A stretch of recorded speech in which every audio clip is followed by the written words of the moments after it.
Please take your seat. Ladies and gentlemen, please take your seat.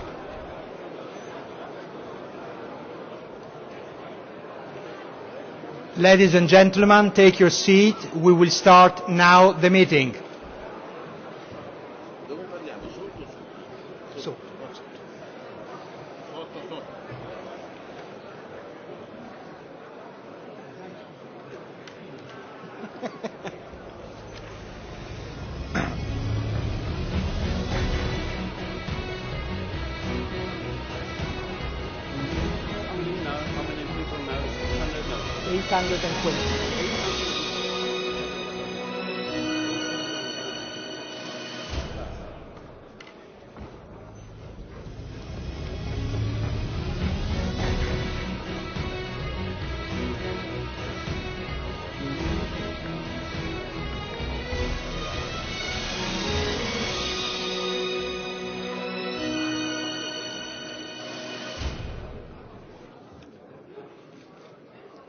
Ladies and gentlemen, welcome today at the European Parliament of Enterprises.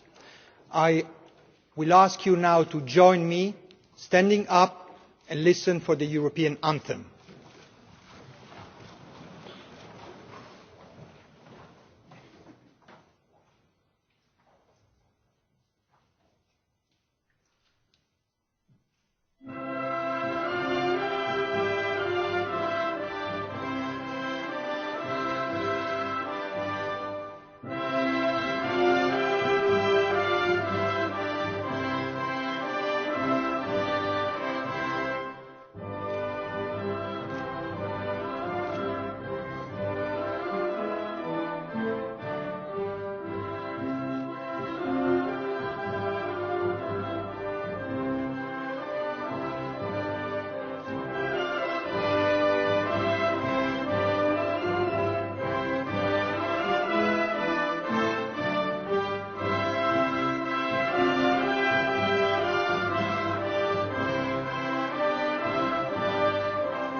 Now, before giving the floor to our distinguished guest, I will ask you to look carefully to a video that we have prepared to illustrate the flavour and the reason of this meeting.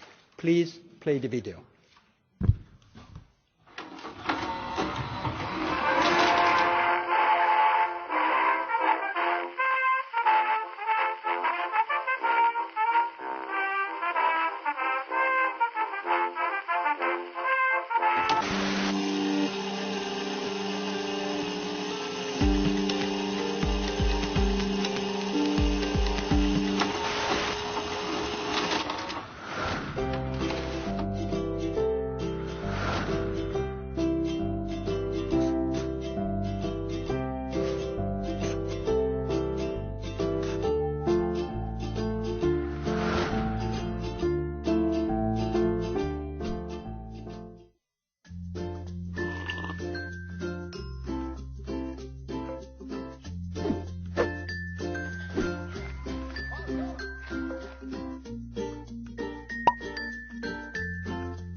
And now it is my great pleasure to give the floor to our host, the Vice President of the European Parliament, Mr. Antonio Tajani.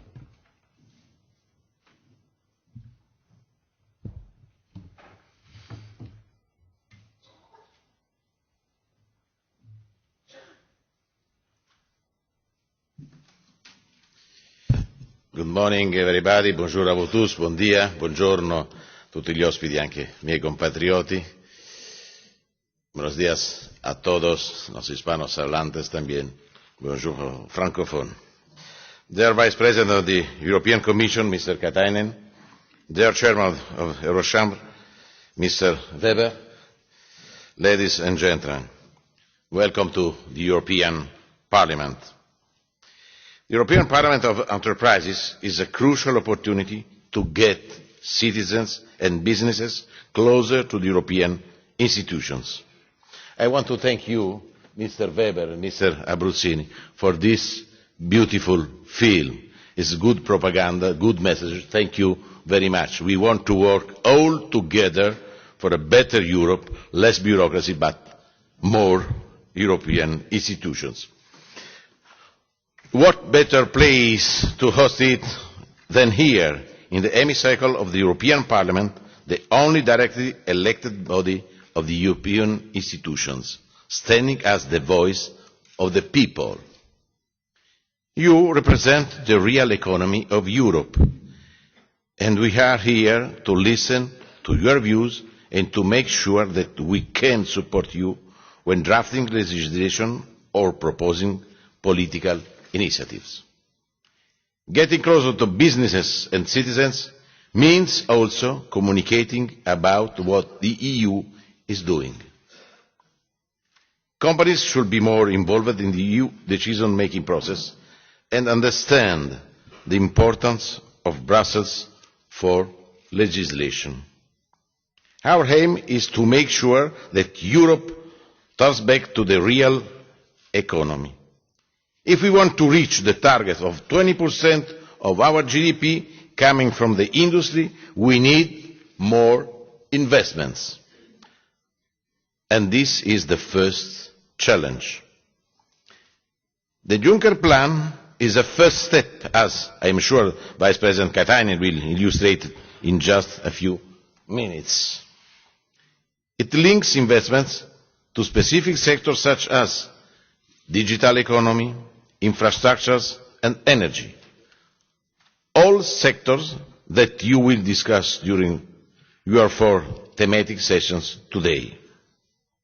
But the Juncker Plan will not succeed without the support by Member States. Public authorities have a key role to play. They should support companies and small and medium-sized companies not only by reducing administrative burdens, but also by paying their debts. Nearly 60% of European companies have liquidity problems because of late payments by public authorities. Europe cannot accept that every year thousands of SMEs shut down because they not receive the money from those who should set the example, the state and public authorities. This is a big mistake. We need to change. The Commission has to ensure the correct application of the directive against late payments. The second challenge is access to finance. COSME and Horizon 2020 will not be enough to finance SMEs. It's necessary to release unused capital through alternative forms of financing, including venture capital. And the Capital Markets Union will contribute to solve the lack of financing, but we have to make sure that it is done in the interest of the small and medium-sized companies. To solve the problem of access to credit, we have to restore the role of banks as intermediaries for the real economy. We have to support instruments such as the SMEs supporting factor that facilitate bank financings to SMEs. Third challenge, adapt our industry to the needs of the future. Just one example. Before coming here, I was voting in the Industry Committee the circular economy package that will be fundamental for the future of our industry. Our industry will only survive the international competition if we innovate and become more resource efficient. That is why we have to create a digital single market and improve the single market in transport and energy. A fourth challenge is the international level. One criticism we face in Europe is that trade agreements such as CETA with Canada or the TTIP with the USA will only benefit big businesses. It is simply not true, but we have to ensure that our trade agreements will be SMEs friendly and inclusive. Having said this, trade will not be enough. A better access to third country markets through economic diplomacy is crucial for our industry. In 2030, 60% of world GDP will be generated in emerging and developing countries.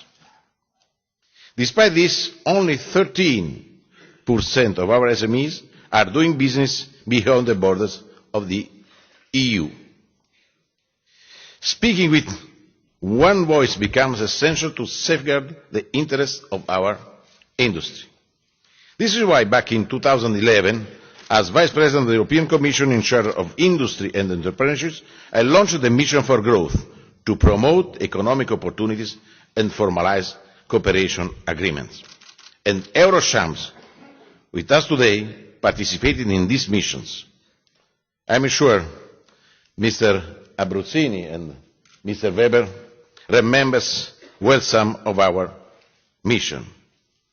I strongly believe that, together with a strong foreign affairs diplomacy, the EU needs an economic diplomacy, and the Chamber of Commerce have a key role in it. I worked very well with the Chamber of Commerce for many years, and working also today as Vice President of the European Parliament. When I was responsible for the industrial policy, the Eurochambres helped me many times, not only during this mission for growth, and in every country, the European Chamber of Commerce were for every meeting the most important visit card of our economy. I want to thank you very much for your support and for your engagement in favour of real economy, in favour of growth, in favour of more jobs in our countries. Thank you very much.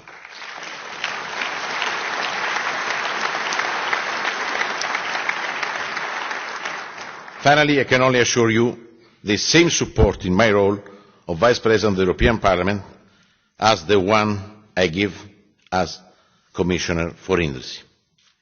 I wish you a very successful event. Thank you very much, not only for coming here, but first of all for your strong engagement in favour of our citizens. Without entrepreneurs, without chambers of commerce, it's impossible to grow, it's impossible to have more jobs in Europe.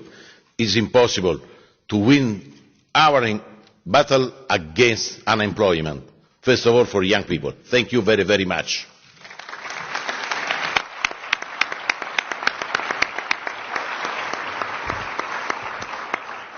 Thank you very much, Vice President Tajani. And now it is my pleasure to invite to the podium the Vice President of the European Commission, Mr. Jyrki Katainen.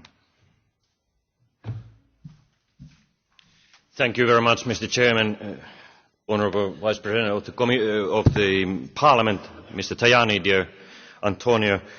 It's always very nice to address together with you because we share the same views on many issues. I am continuing your job in many areas which you already mentioned. Thank you very much. Ladies and gentlemen, thank you very much for coming to Brussels. Thank you very much for coming to discuss with us on the future of European economy. For this Commission, to make Europe a better place to be an entrepreneur is a very important topic. And to this end, we have decided to work less. but harder. Better regulation is one of our priority areas, and one figure which illustrates what better regulation means today is that we are doing much less rule making than before, some 80% less than in previous years. Because we want to concentrate on big things instead of small things. So the basic principle in the Commission is to be big in big and small in small, and use our regulatory power for the issues which are too large to be solved only in national level. And that's why the structure of the Commission is also different. We are cooperating much more than before. We are focusing on larger entities and try to prioritise much better than before what are the issues which need to be addressed in the European level. And all the rest can be solved in national or in lower level, in regional level. Ladies and gentlemen, I will raise only 3 topics. First, investment. Second, single market. And third, trade. Juncker Commission wanted to concentrate on investment in Europe because it's the only thing which is still blinking red if you compare the previous years. We are some 300 billion per year behind long-term average in investment. And this is becoming really a problem for us. Our competitors are investing much more than we are, and all the entrepreneurs understand that if you don't invest in something, then there's a risk that you lose your competitiveness. So that's why boosting investment throughout Europe is our priority. One vehicle to help entrepreneurs to invest more in Europe is EFSI, European Fund for Strategic Investment. It has been up and running already a year, and results are quite much telling. We have 115 industrial and infrastructure projects which have got financing from EFSI. EFSI is part of European Investment Bank, and it concentrates on higher risk private projects. In addition to this, we have 210 agreements between local banks, intermediary banks and EFSI-backed funds on small and medium-sized and mid-cap company financing. According to our calculation and assessment, these 210 agreements will provide financing to 290,000 European SMEs and mid-caps. 290,000 European SMEs and mid-caps. And this is the result of the first year.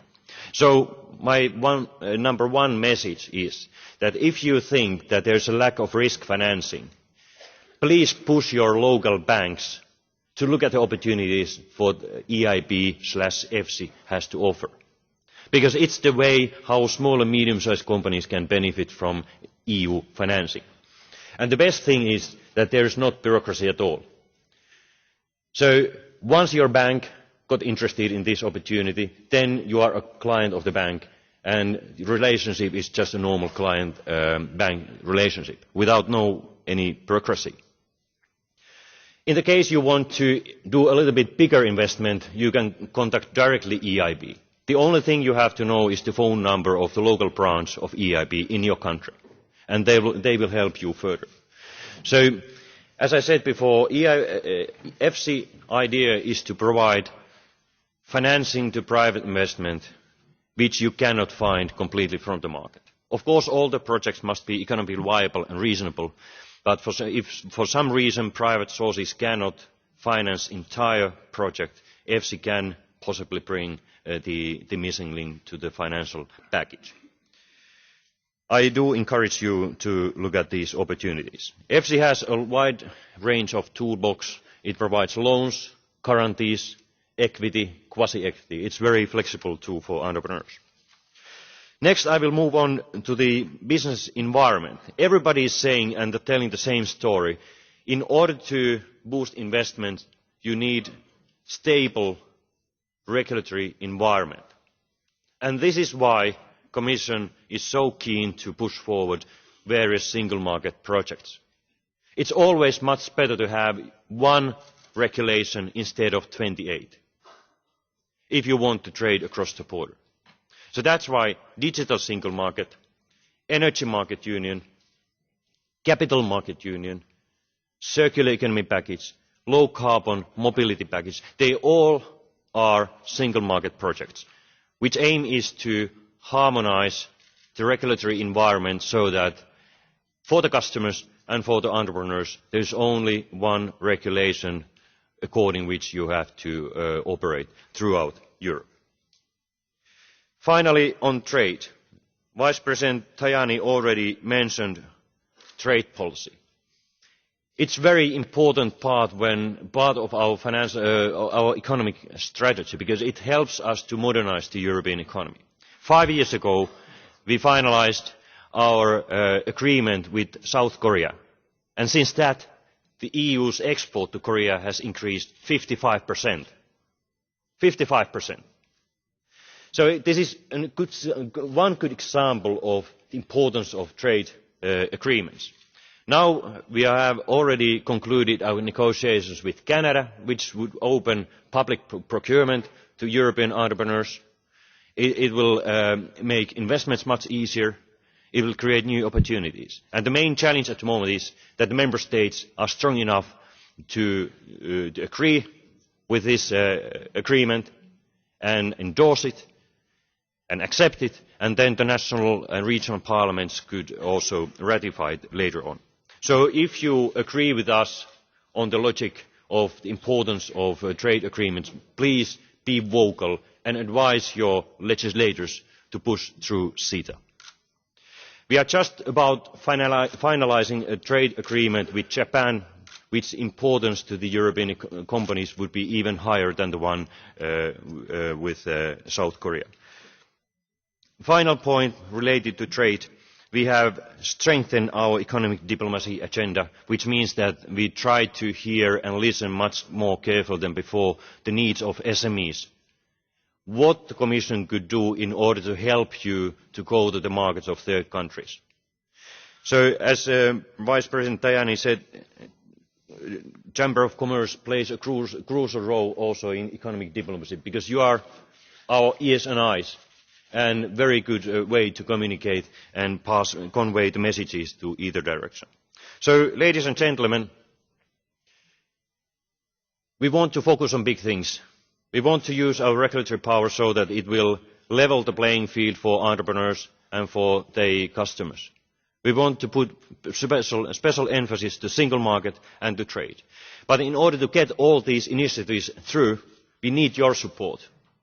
You are a stakeholder of the EU, and stakeholders usually have some return expectations. So let your voice be heard by us, but also by your own national governments. Thank you very much.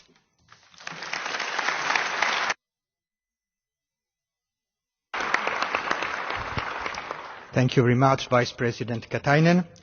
And now it is my pleasure to invite the Chairman of Eurochambres, Richard Weber, to take the floor.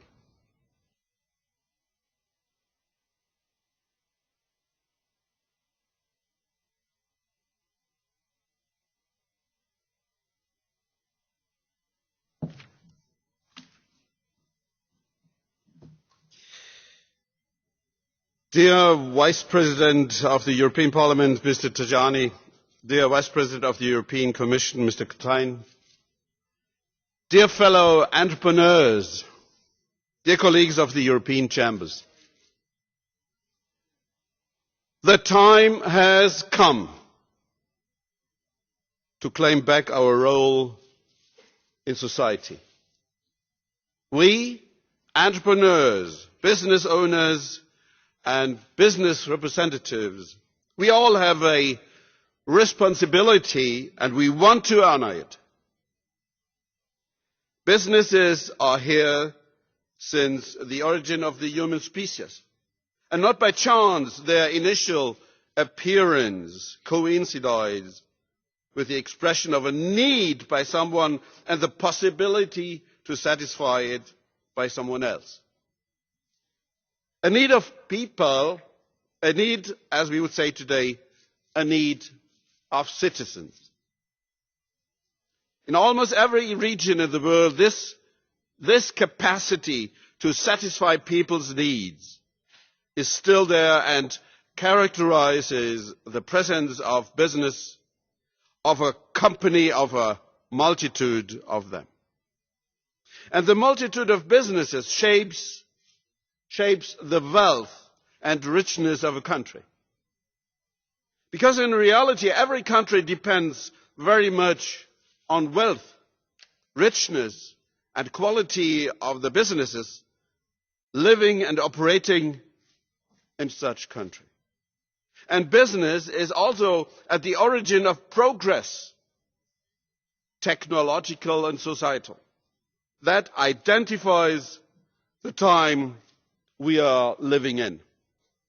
We have continuously improved our standards of life, thanks, among other factors, to the intrinsic capacity of business to improve their products and services. And the history of Europe is not different. When a small group of enlightened people, the so-called founder fathers, were confronted with enormous challenges in the early 50s, they have imagined a region where people could live in peace, with no conflicts, prospering and developing thanks to the prosperity of the rebuilt businesses community. A region where the movement of people and goods was easy, and where the cross-border activities were supported. This was the initial stage of the European globalization. Now we call it internal market, but at that time was an incredible investment on the possibilities for the business community to grow and therefore generate jobs and wealth for the post-war recovery. And this is how Europeans have been able to overcome the horror of the sequence of wars that have bloodied our territories. And that has been possible thanks to Europe and its businesses. Thanks to us all. Ladies and gentlemen, I cannot neglect the contribution that has been provided by our political leaders to this process. Political leaders that have paid an extreme high attention to the needs of society and how those needs could have been satisfied by the businesses. And this is the reason why we have organized once more the European Parliament of Enterprises. To have our voice heard by the political leaders, thanks to Mr. Tajani and thanks to Mr. Katainen. I think they listen us. The time has come to reconcile the needs of society with the capacity of the business to satisfy those needs, obtaining the full support of political leaders. The time has come for businesses to declare their willingness and capacity to contribute to the solution of the fears of these days. Citizens' fears and worries. Globalization, unemployment, unloyal competition, migration, climate change are the fears of today's world. The European businesses can contribute to solve those problems. But how? You heard it before. Developing a real economic diplomacy around the globe. Educating and training people according to the needs of the companies. Reforming trade defense instruments. Managing the inflow of migrants. Integrating them in the EU labour market. Investing in technologies able to manage the energy transition and fight against protectionism.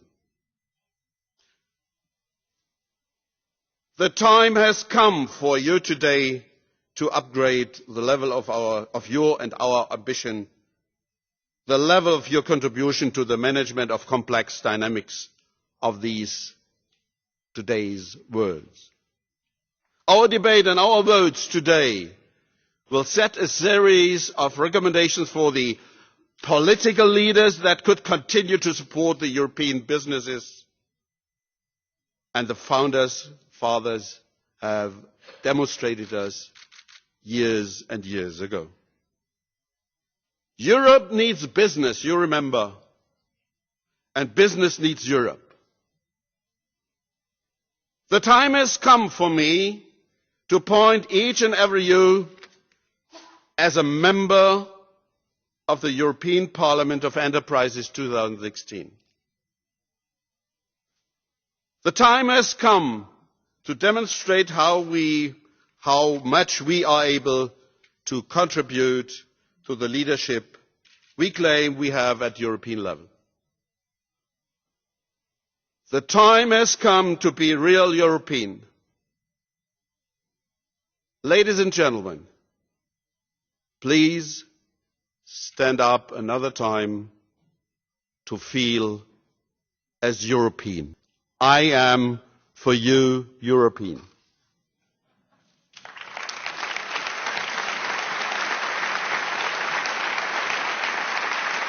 Please stand up.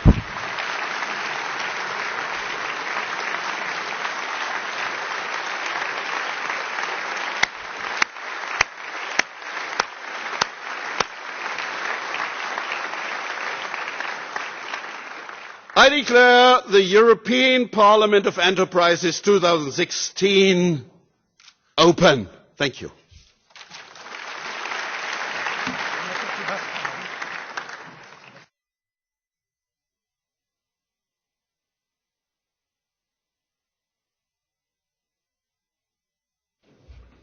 Thank you very much, Richard Weber. And now we start the sessions. But before operationally go into the sessions, I would like to give you some technical information. As you know, you will be asked to take the floor, and to indicate that you are willing to take the floor, I will ask you to raise your hands once that we will enter the different sessions. Then you will be identified with the number of your seat, and then I will call you once will be your time to take the floor. Once you will be called, you have to push the button in front of you, which is the microphone, and you will get the microphone open directly, and the camera will turn on you. Therefore, I will ask you to stand up while you speak. Don't worry about the microphone, don't bench in front of you, just stand up, and the microphone will register and everybody will listen what you are saying. Second, you will be asked to vote. In your badge, there is a card. This yellow card should be introduced in the voting device in front of you. You can do it now. Just put it there and leave it there. That will allow you to take part of the voting session. The voting sessions will be recorded, registered, and the results of the voting session will appear on the screen.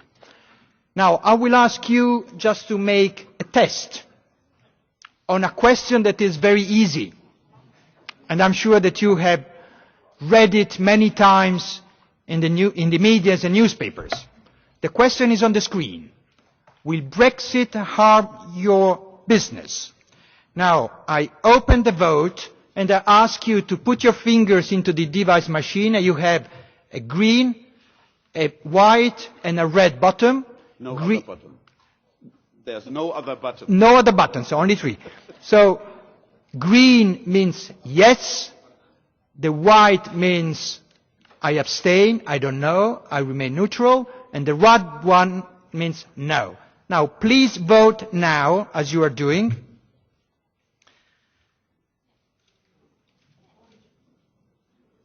Okay, the voting session will remain open for a few more seconds. You are continuing voting. Thank you very much. You can change your mind while the session is open.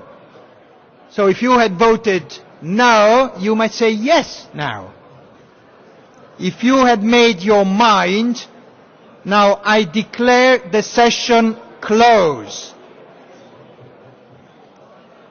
And I will show you the result of this session immediately on the screens. Here they are. 371 said, we don't know, we remain neutral. 225 said, yes, Brexit harms my business. And 105 says, no. 41 have not voted. So I invite the 41 that have not voted during the session to express your vote, because this is the main reason why we're here. Thank you very much. No. Okay, now I will start with the first session, where we have an introductory speech from two guests. One is Christoph Leitl, and the second one is Maria Åsenius. Here you are. And I invite you to take a seat, and I invite Christoph Leitl to take the podium. He is the chairman of the forum, honorary president of Eurochambres, and in his spare time he is also president of the Federal Chamber in Austria. Thanks, Arnaldo. Thank all of you for your coming. Coming today as member of the European Parliament for Enterprises, and we are feeling the entrepreneurial spirit today in this hall of political decisions. Decisions which are supporting or defending our business. And thanks for your signal you give us that you are ready and willing to bear responsibility for your company, for the employees, for the society, and for the country, and for Europe. You are standing for welfare, for security, for employment, for business education. You have a very responsible task to fulfill. And today, European Union is accepting and respecting that. And therefore, thank you, Vice President, Commissioner, very much for your presence. It's a compliment for the business society in Europe. Ladies and gentlemen, I'm here because we had yesterday and today a meeting of the Global Chamber Platform. That's a very informal organization of all umbrella chambers of the major countries around the world and the continental chambers. And we are discussing our problems, our forecasts, what will come in 2017, what are our concerns, what are our hopes, and what can we do in reality, and what can we address vis-à-vis the political authorities. And that's the major point. We are vis-à-vis the so-called G20. The G20, the 20 major economic powers around the world. And our task is to bring in our practical experience, to say what we need, what we are doing, what we are hoping. We are the voice of you vis-à-vis to the leaders of the world. Therefore, it's of greatest importance that also you are part of this very democratic institution. Ladies and gentlemen, we discussed today what's the situation now. An instable world, weak growth rates, and weak support from politics. In spite of that, we are optimistic, more optimistic than the World Bank. The World Bank forecast is for next year a growth rate worldwide of 2.8%. It's very low in the worldwide average. We are more optimistic. We think 3 to 4% it could be. It could be when our demands, when our concerns are respected. What are these? First, the major concern of all members, and we have 100 million companies as our members, with 1 billion employees. They are very representative. And the main factor is political and social stability. And then you know that political and social stability is much more than one country, than one continent can deliver. We need a global agreement for that. The second is concerns in direction of the financial system. Financial health is in danger, more than at the survey 1 year ago. The threat of the financial system of the world for the real economy is present, and we have to work on that. And all what was done in the last 2 years is not enough to avoid a danger of a new financial crisis where all the real economies would suffer. And therefore, it's necessary to regulate this sector and necessary to give access to finance, especially for the small and medium-sized companies, worldwide new access. And in Europe, we need for SMEs guarantees instead of subsidies. And in Europe, we should the Basel III regulatory framework abolish for small and medium-sized enterprises in total. For the big ones, yes, they are internationally active. But the small and medium-sized companies don't need restrictions, they need support. The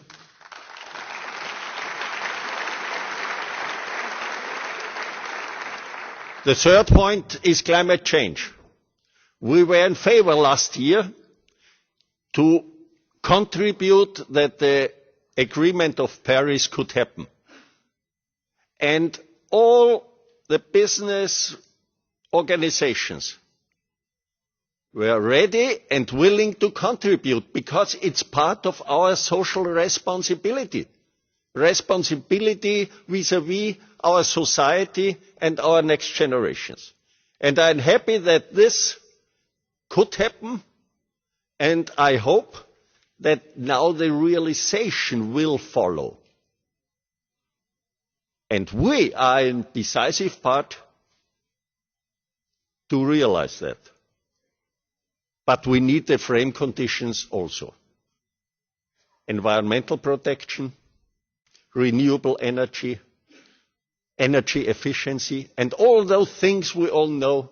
We have discussed it today, and we have clear recommendations for the political authorities. Ladies and gentlemen, migration, it was divided today. Some continents see an opportunity, a chance to get also of demographic reasons new powers, new skilled people, and others see a threat. We have to discuss this issue. It's not only a European one. It's a worldwide issue. We have not only to discuss, we have to solve. Ladies and gentlemen, the Global Chamber Platform is the possibility not only to think globally, but also to act globally.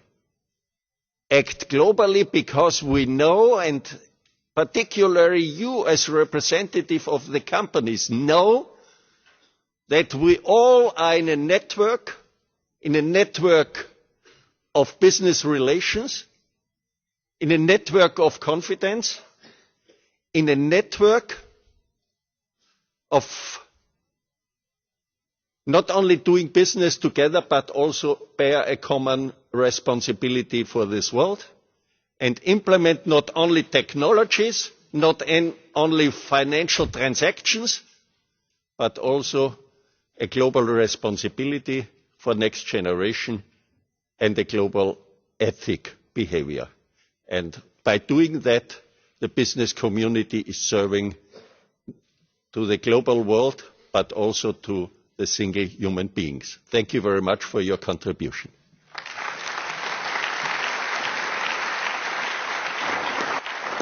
Thank you very much, Mr. Leitl. Now I invite you to look at the video that we have prepared to illustrate the content of the session on trade. Please play the video.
And now I invite Maria Åsenius, the head of cabinet of the Commissioner Cecilia Malmström, to take the floor.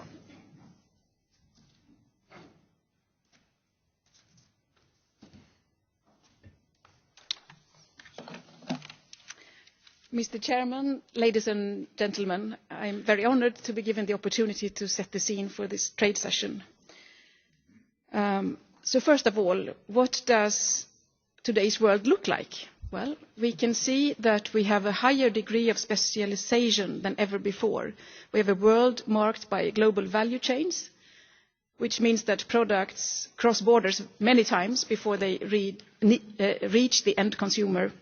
And this also means bye-bye to mercantilism, where export is good and import is bad. Now, we also really have to pay attention to the flows both ways and make sure that we get the imports we need. I have a figure for you. 80% of the import is used in production of other goods and services today in the European Union. We also see a higher degree of servicification of the economy. That means that services are of growing importance, including digital services. And we also see that goods and services are more often sold together in a package, which also has implications for mobility of high-skilled persons across borders. So that also means that future trade agreements have to take all these new realities into account when they are negotiated. So we have to focus more in the future on services, on digital trade and on mobility. And as all previous speakers have pointed out, we have to make sure that trade agreements work for SMEs, because for small and medium-sized companies, we know that non-tariff barriers are more of an obstacle than for larger companies. Another feature, 90% of global growth is expected to happen outside Europe in the future. But since the EU is the biggest trader in the world, we are also well placed to negotiate good trade agreements. One of our latest agreements is of a modern kind, is the one we negotiated with Korea, and that has been into force now for more than 5 years. And it has shown that our exports to Korea during this time has increased by 55%. So we need more of this kind. We have an even better agreement waiting to be implemented now, and it's the CETA, the Canada agreement. I certainly hope that it will be signed and provisionally applied without any further delay, because it's to date the best agreement we have ever negotiated, a very progressive one that opens markets and sets new rules in a very positive way. Of course, TTIP negotiations are of big importance, both economically and strategically, as we hope that we, together with another big player, will be able to set rules that could also hopefully become global rules. As the Americans themselves like to point out, either you're a standard taker or you're a standard maker, and of course we should be standard makers. But I would like to point out that these are not the only negotiations in town. The European Commission is currently involved in actually more than 20 negotiations at very different stages of ripeness, involving more than 60 countries. So there is very much on our agenda. Actually, the European Union has the most ambitious agenda in the world, I think, if you look at what we are doing, both bilaterally, plurilaterally, and multilaterally. And let me take the opportunity to point out that at heart we are really truly multilateralists, especially in a world marked by global value chains. It makes sense to have global rules that practically all countries follow. So the WTO really is a cornerstone in our policy. But it's not enough to just negotiate great agreements. We have to make sure that they are properly implemented afterwards, that they really deliver the results that consumers and businesses and workers expect. For example, I think it's scary to note that 1 year after the Korea agreement had entered into force, 60% of companies continued to pay duties that we had eliminated. I mean, what a waste. So therefore we have to pay more attention in the future on raising awareness for the new opportunities that we have negotiated. And we are very happy to work more with member states and with chambers in realizing this goal. And then finally, I think we have to put a bit more effort into rebuilding trust for trade policy. Trade has become strangely controversial, and we have to do a better job of explaining what we are doing. One way of doing it is to increase transparency, which we have done to a large degree since Commissioner Malmström entered office. I think it's absolutely necessary that we are able to show people during the negotiations what we are trying to achieve or also not achieve, because there are many scare stories out there that are also not true. I also think that these days, when negotiations are about so much more than just cutting tariffs, they are complex negotiations. They take a long time. We can't sit in a black box or in a hideaway in a room for several years and then just come out and say, "Ta-da! Please vote yes." So therefore, it is important to have these discussions ongoing, even if it's complicated and we cannot reveal everything during the negotiations. At least I think it's important to be as open as possible, and also to better explain that trade is not a zero-sum game. If I should say something critical about the little movie that we just saw before I took the floor here, it's not like playing chess when one person wins and the other loses, and the best you can, or maybe you end up in a remis situation. Here, both parties can win. So I think maybe you have to find another game here to illustrate when you make the next movie.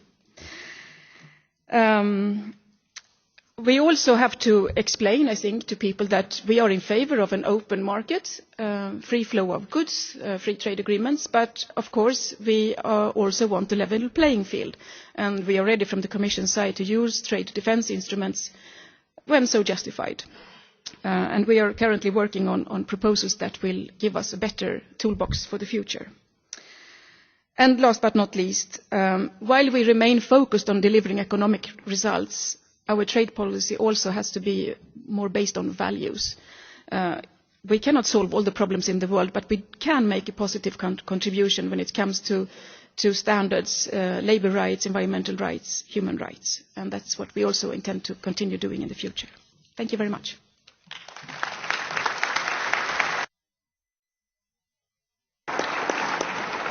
Thank you very much, Mrs. Åsenius. Now the time has come for you to take the floor. Now, I will invite those that would like to intervene to raise your hand now, and we'll try to take note of those that want to intervene in the trade sessions. Just raise your hand so you will be visible. Yes? Yeah. Raise your hand. Okay. Thank you very much. I remind you that you have 60 seconds to express your remarks, and for respect to all the others, please stay in that allocated time. Thank you very much. I invite the number 444 to take the floor. Herzlichen Dank, meine Damen und Herren. Ich spreche für die Alba Group, ein in Deutschland beheimatetes Familienunternehmen. Die Alba Group bietet ihre Umweltdienstleistungen insbesondere in Europa und Asien an. Wir liefern Rohstoffe in alle Welt. Deswegen ist der Abbau von Handelsbarrieren für Güter und Dienstleistungen für uns unentbehrlich, um in Übersee wettbewerbsfähig zu bleiben. Wir brauchen mehr Verständnis in der Öffentlichkeit, worum es bei den Handelsabkommen wirklich geht. Und da brauchen wir auch die Politik. Und wir brauchen Abkommen, die den Unternehmen einen wirklich echten Mehrwert bieten. Dieser steht und fällt zum Beispiel mit den Ursprungsregeln.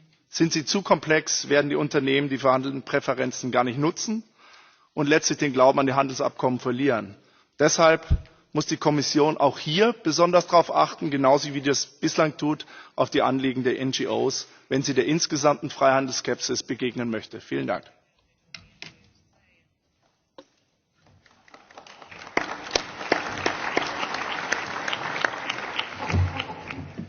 Thank you very much.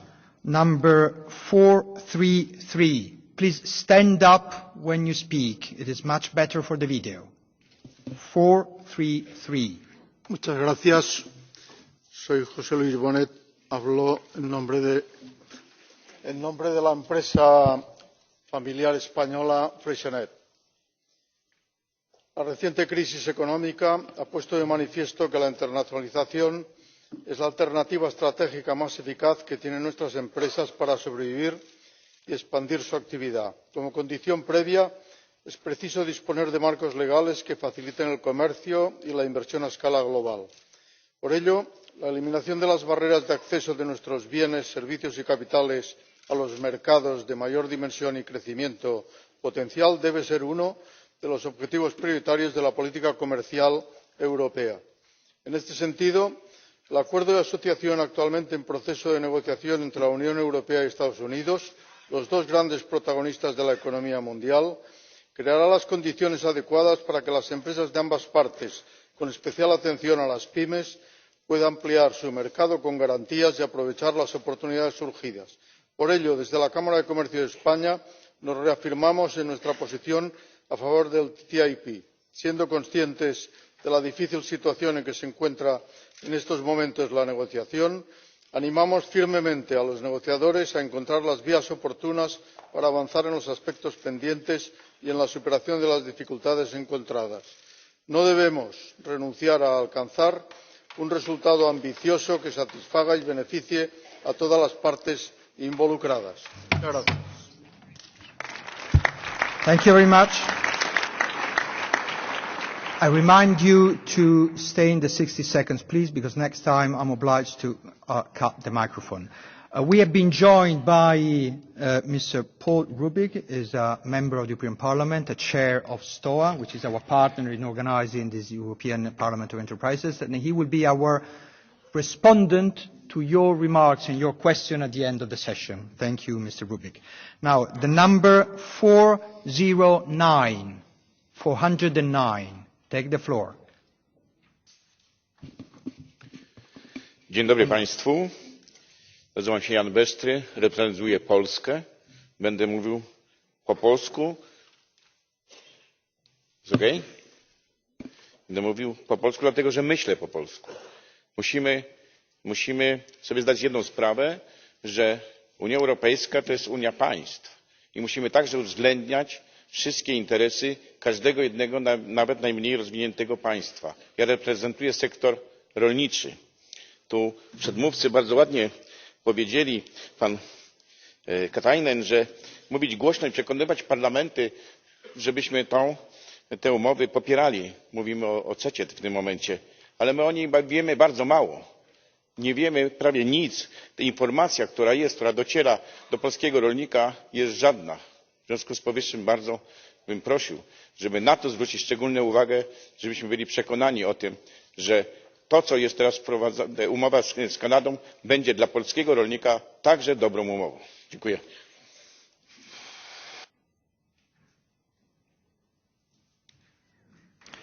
Thank you very much. Number 334. You have the floor. Buongiorno a tutti. Porto un saluto dalla mia isola, la Sardegna, dal centro del Mediterraneo, un'isola che soffre di insularità come molte altre isole e territori della nostra Europa. Le nostre imprese, pur eccellenti, sono costrette a confrontarsi con l'estero per trovare mercati necessari per il loro sviluppo e per la crescita competitiva. Sono imprese piccole ma che lavorano per sviluppare un'Europa più forte. Bisognerebbe armonizzare meglio, noi pensiamo, le politiche di liberalizzazione del commercio con quelle del supporto per i territori e le imprese più deboli e a rischio. È stato detto che la debolezza delle imprese è la debolezza della nostra socialità e della nostra democrazia. Allora i numerosi accordi di libero scambio importanti e utili portati avanti dalla UE dovranno essere ancora più attenti alle esigenze delle imprese per accompagnare e non subire le decisioni. Chiedo quindi percorsi che aiutino ancora di più la rappresentanza di queste istanze. Chiedo che sia possibile una maggiore azione informativa che aiuti l'orientamento e le strategie commerciali, perché gli strumenti messi a disposizione dall'Unione devono correre di pari passo con la crescita dell'innovazione sociale e tecnologica e della competitività globale. Infine chiedo di considerare non solo l'importanza dei negoziati in tutte le regioni del mondo, ma anche di non perdere focus e attenzione sui reali vantaggi per le imprese, trovando un ritmo più in armonia con la capacità di risposta di tutto il nostro sistema economico europeo e non solo delle realtà più dinamiche. Quindi maggiore raccordo con la rete istituzionale di supporto e diffusione e conoscenza, che è la rete che può sostenere una più capillare ricaduta degli effetti dei trattati. Grazie.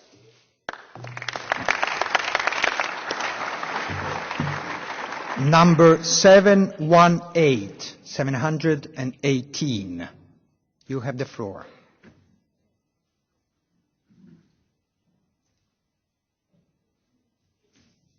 Please stand up. Yeah. I'm from the UK and I'm one of the 48% minority that voted Remain in our referendum. I'm now relocating my business into EU 27.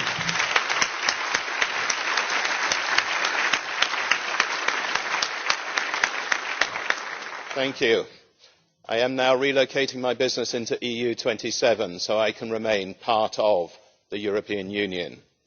Why? Because the UK government will not listen to that 48% minority as it heads for hard Brexit. The rhetoric is appalling, including requiring businesses to report on proportions of foreign labour where foreign starts in Calais. But the rhetoric from EU 27 is getting worse too. Trade is about jobs, jobs for ordinary people. Reducing trade between UK and EU 27 means fewer jobs in UK, but even fewer in EU 27, destroying some, if not all, of the benefits of EU making new agreements with countries outside of Europe. So I call on President Schulz and President Juncker to take the lead, lower the temperature and see what you can do to help the 48% minority, to bring rational discretion to the table, to safeguard the jobs of ordinary people in all 28 countries in the EU.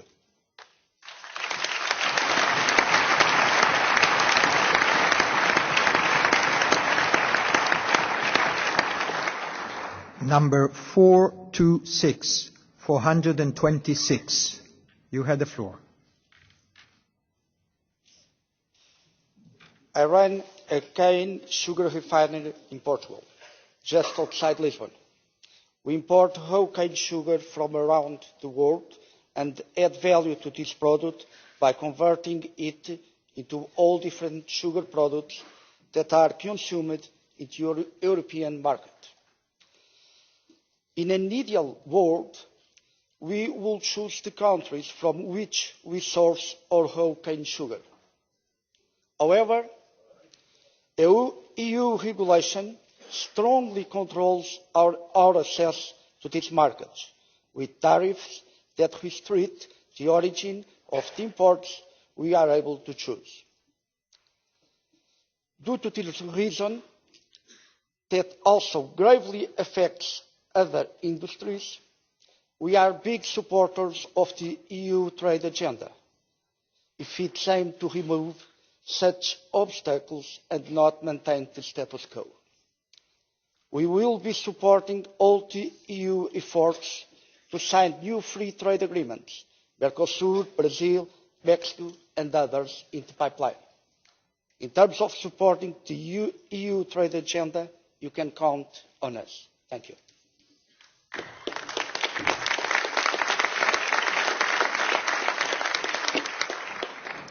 Number 690.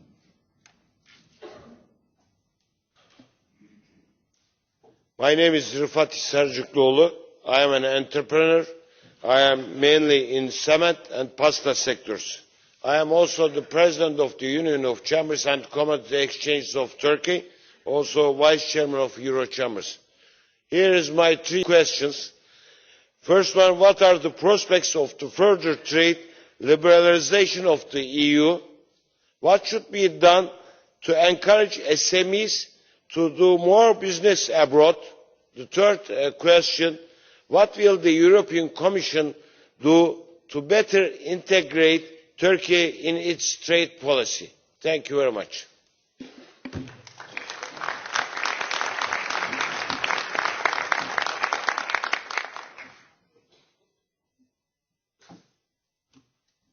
Number 585.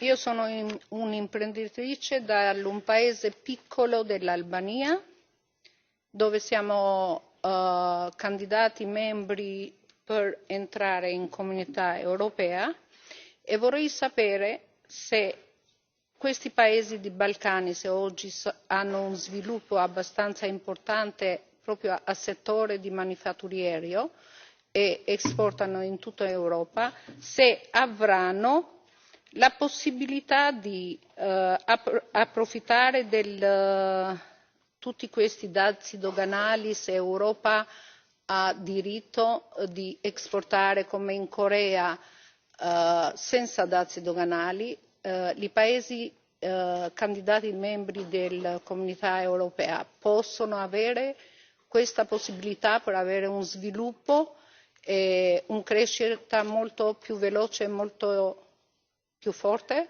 Grazie.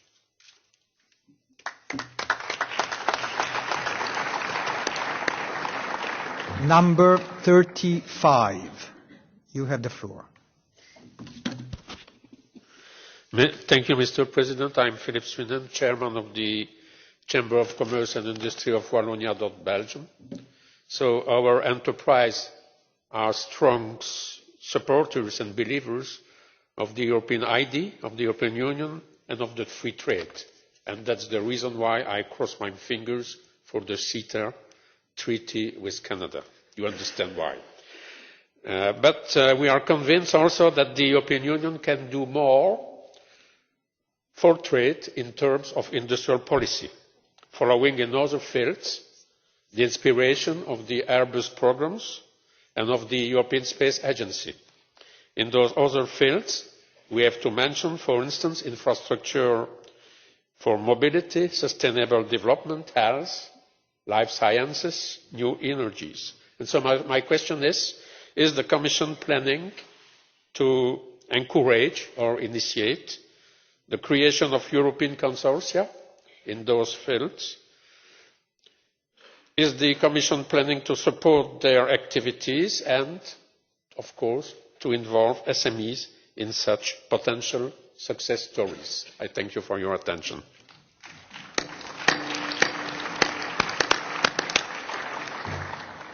Number 380. 380. You had the floor. Buongiorno. Io lavoro nel settore dei servizi a imprese e privati. E non è un settore innovativo, ovviamente, ed ha subito forti rallentamenti a causa della crisi. Vedo che la Commissione europea ha stabilito diversi incentivi e iniziative a favore della ripresa anche delle aziende che subiscono gli effetti negativi della crisi, ma verifico che spesso, almeno nel mio paese, non so negli altri, che gli enti e le istituzioni territoriali non sono spesso al corrente, soprattutto le banche, non troviamo nelle banche una corrispondenza con quanto leggiamo e veniamo a conoscenza dai mass media. Quindi penso che la Commissione europea dovrebbe sorvegliare che le iniziative da lei promosse vengano divulgate correttamente.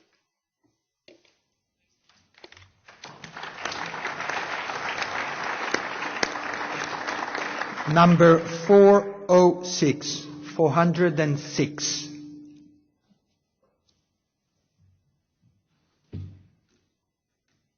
Mr. Chairman, ladies and gentlemen, I come from Poland. I represent the company that is producer of the small green energy turbines called Iron Green Energy Turbines. And I'd like to mention 3 points here. As for the trade and the development in Europe, it sometimes takes not to give more regulations, but deregulate to boost the market and increase the development. And in our case, I believe, very much analogical to many of your businesses here. We are producing small wind turbines that can be put everywhere among houses, on houses. This is a new revolution going on in the green energy.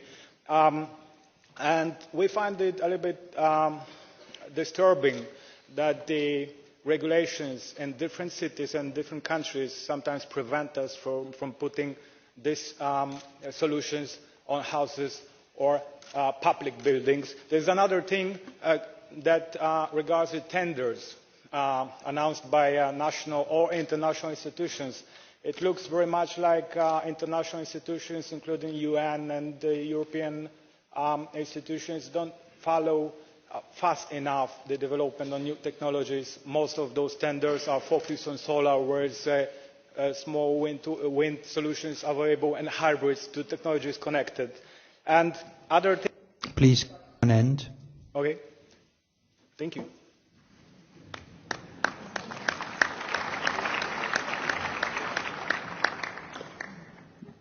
Number 479.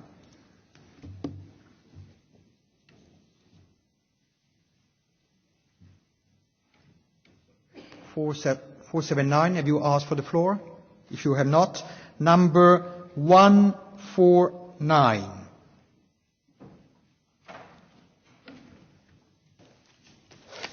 Hello, Jean-François Gendron. I am coming from west of France, Nantes, and my company is made healthcare furniture and especially medical beds. And I would like to speak about bank facilities for SMEs, and I can try to speak in French. Suite à la levée des sanctions internationales, le commerce avec l'Iran est une opportunité pour de nombreuses PME européennes. Certaines ont déjà d'ailleurs noué des partenariats avec des sociétés iraniennes. Cependant, les difficultés d'accès au financement sont un réel problème du fait des sanctions imposées par les États-Unis aux établissements bancaires. Alors, quelles solutions l'Union européenne peut-elle mettre en œuvre pour débloquer ces financements et permettre aux entreprises d'investir pleinement ce marché? Ce problème existe aussi sur d'autres marchés pour des PME qui obtiennent de très grosses commandes. Merci.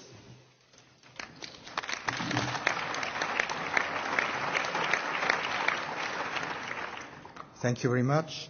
Number 36. Yes, good morning. I am from Europe and I'm born in Belgium. I was here 2 years ago and then I was saying the same thing over. We need to really upgrade the trade. We need a label made in Europe. I insisted it for 2 years ago and I don't think that something changed. A second point I want to say, and it's really, I think, something that matters, that is that the status of China.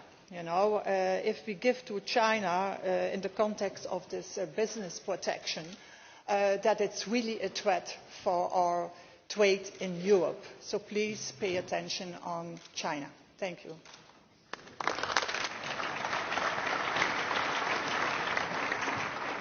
Thank you very much. Now we come to the voting session.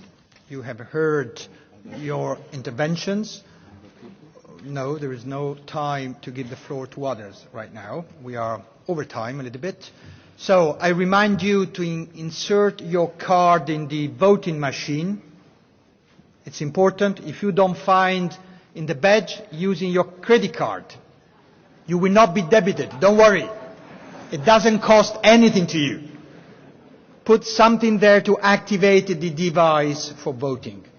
Now, please show the first question that we'll be voting for on the screen. Entrepreneurs sufficiently aware about the commercial implications of EU trade agreements. Please vote now.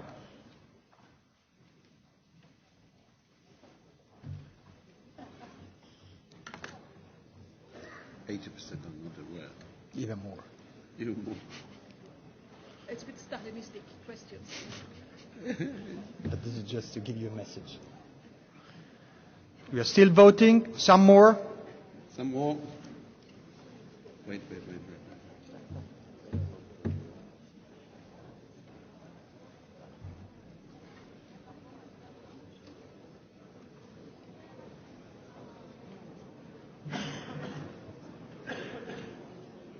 Have you all inserted the card in the device? Because I'm seeing that many of you have not yet inserted the card. If you do not insert the card in the voting machine, you cannot vote.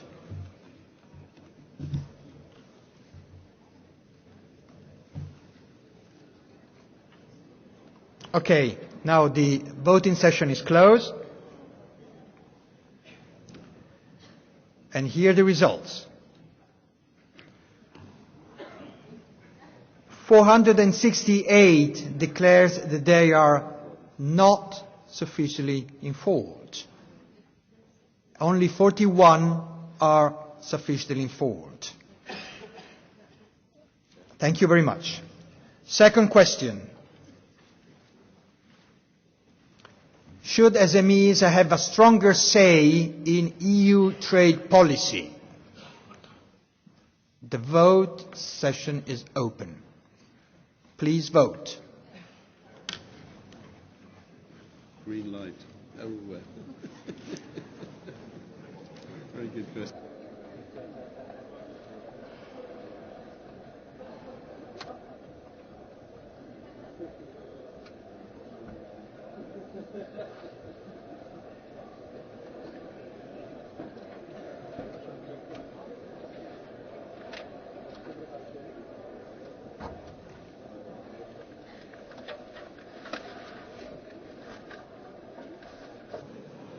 The session is closed now. And the result is, yes, of course, 501 believe that SME should have a stronger voice. Third question. Will the granting of the market economy status to China have negative effects on European business? Please vote.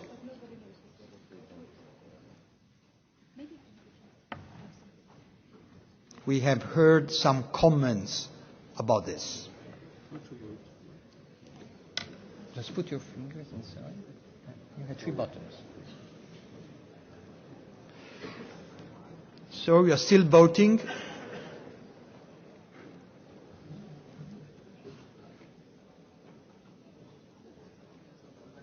Okay.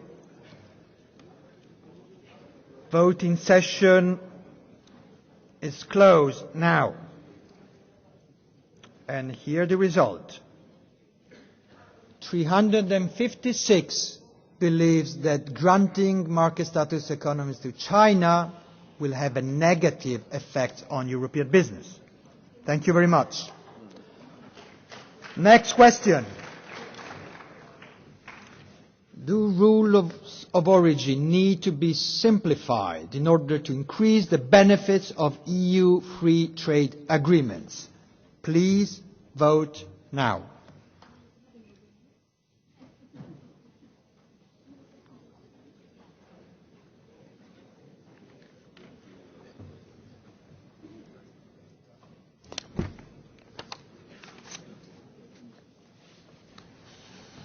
We are still voting.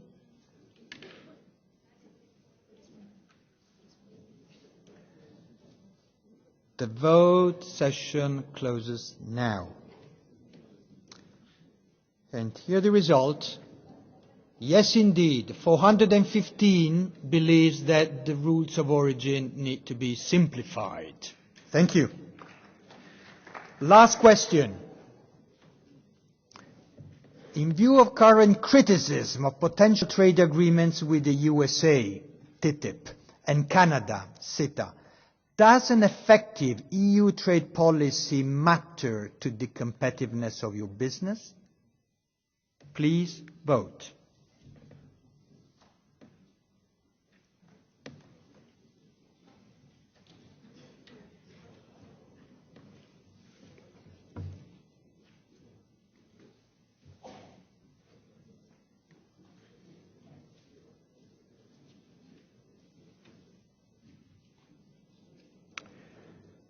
Still a few seconds. Voting session is closed now. And the results are, yes, 447 believes that an effective EU trade policy matters very much to the competitiveness of your business. Thank you very much. And now I give the floor to our institutional respondent, Mr. Paul Rübig, members of the European Parliament and Chair of STOA. Ja, ich möchte alle hier bei uns in unserem Europäischen Parlament begrüßen. Es ist ja unser Parlament und ich glaube, dass wir auch ein Recht haben, dass unsere Stimme gehört wird. Und ich arbeite jetzt 20 Jahre im Europäischen Parlament und kenne den politischen Betrieb, weil ich eigentlich als Schmied aufgewachsen bin, mit einem Betrieb, der auch international exportiert und ich mich eigentlich von Anfang an für die großen Fragen des Welthandels interessiert habe.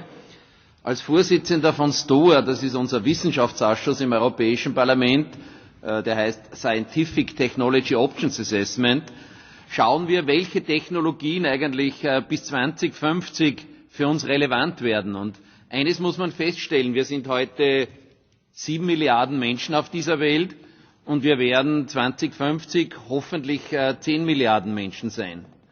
Was heißt es in der Globalisierung, wenn die Welt enger zusammenrückt und wenn wir Verantwortung für die ganze Welt übernehmen wollen? Dann spielt natürlich der Handel für den Wohlstand einer Region einen ganz wesentlichen Beitrag. Und ich glaube, dass natürlich wir mit der Welthandelsorganisation eine gute Basis gefunden haben. Aber Einstimmigkeit zwischen über 160 Mitgliedsländern, das ist etwas ganz Schwieriges. Und wir haben das letzte Mal in Bali diese Einstimmigkeit erreicht. Ich bin ja selber auch Sprecher des WTO-Steering-Komitees und die WTO-Regelungen, das ist so quasi das Dach für die bilateralen und plurilateralen Abkommen, die wir haben. Und das ist in den Fragen heute sehr gut herausgekommen. Sind wir stärker, wenn alle 28 Mitgliedsländer eigenständig verhandeln mit den großen Partnern dieser Welt? Oder sind wir stärker, so wie es der Lissabon-Vertrag vorsieht, dass wir der Europäischen Kommission einen Auftrag erteilen? Und das ist geschehen. Der Ministerrat hat einstimmig den Verhandlungsauftrag, einen detaillierten Verhandlungsauftrag für CETA und für TTIP gegeben. Das Europäische Parlament hat sich mehrfach damit beschäftigt und hat die roten Linien eingezogen, wo wir von der Kommission haben wollen, dass sie unbedingt beachtet werden. Und das Europäische Parlament wird dann am Ende der Verhandlung auch noch seine Zustimmung geben müssen.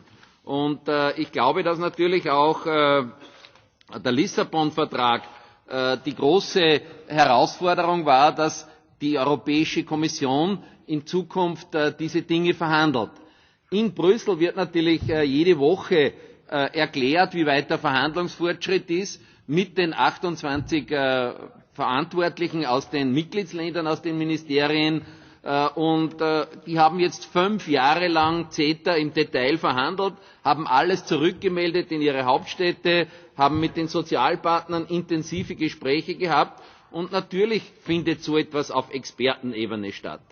Natürlich wollen wir Entbürokratisierung. Und viele wollen natürlich diese Entbürokratisierung nicht.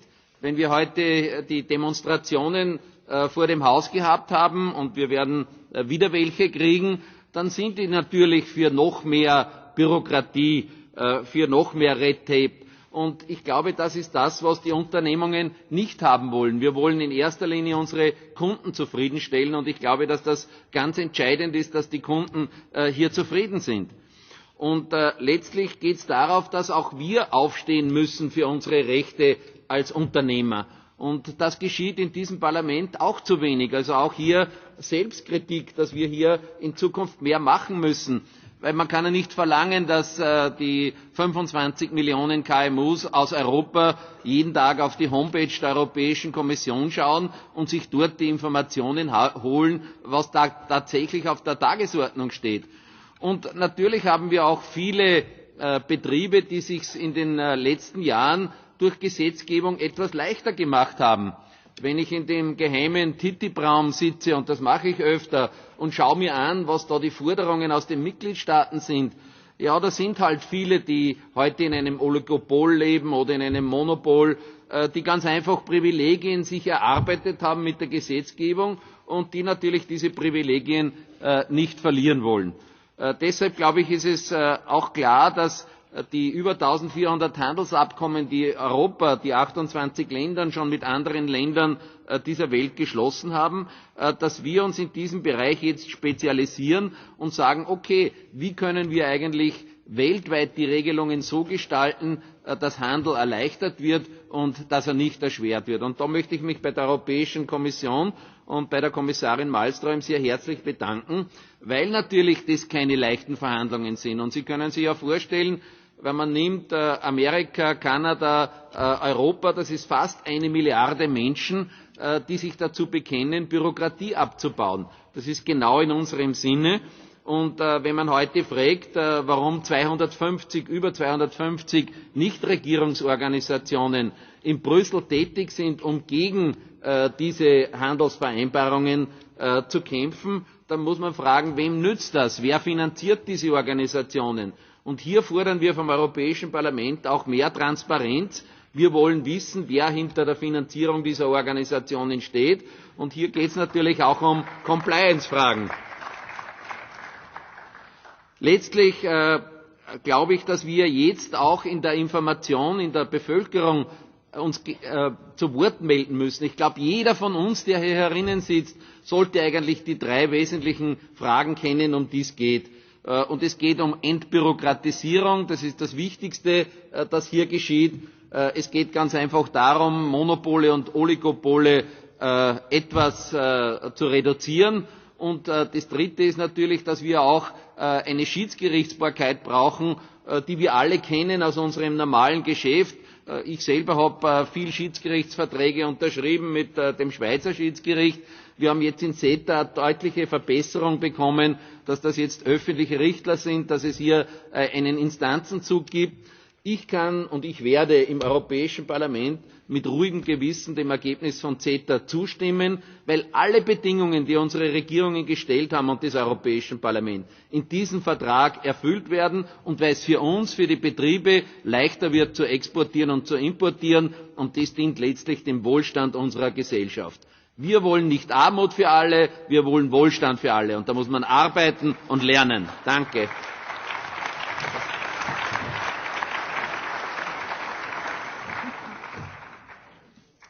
Thank you very much. Maria, you want to give some short answers? Yes, thank you. If I could just briefly comment on 3 or 4 of the issues, because I only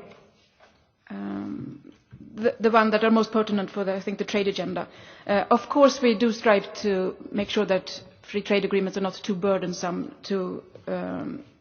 by simplifying rules of origin. I think you find good examples in the Singapore Agreement and the Vietnam Agreement, although they have not yet entered into force.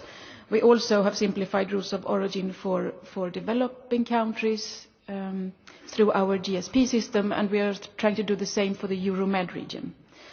On SMEs, yes, I'm really happy that you highlight SMEs so much. For the first time ever, we have a dedicated SME chapter. It's planned for TTIP. But of course, we should, in all the areas during the negotiation, we should have an SME perspective and see how does this work for SMEs. But still, I'm also happy that we do have a special chapter where ideally it should be easy for SMEs to find out the different rules that apply.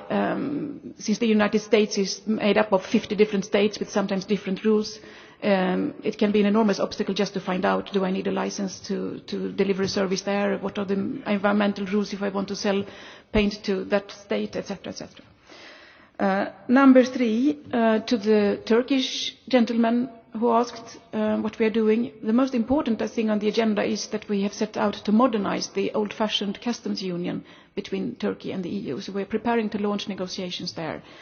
And lastly, the issue, would it be bad to grant MES to China? I would certainly agree. I would also answer yes, if that would be the only thing. But let me assure you that the Commission's plan is to do 2 things. One is to delete the list that we have today of non-market economies and make our future system country neutral, and this way we would respect our international obligations in the WTO, but at the same time we will also propose various ways of beefing up our anti-dumping and anti-subsidization policy. So with these 2 things, I think that you can be reassured that your protection will be good and sufficient also in the future. Thank you. Thank you very much, Maria, for your precise comments. Richard. Ladies and gentlemen, just to give you the very recent information that the German highest court half an hour ago voted pro-CETA.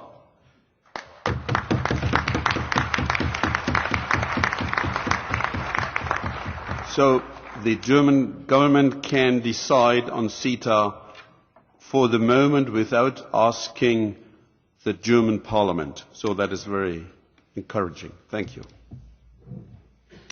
Thank you very much. Now the first session is over. Now I invite all of you for a break, for a lunch. You can go 2 floors down and you will find the place where the lunch is offered. Please be back, because at 2:40 p.m. we will start our second session. Thank you very much.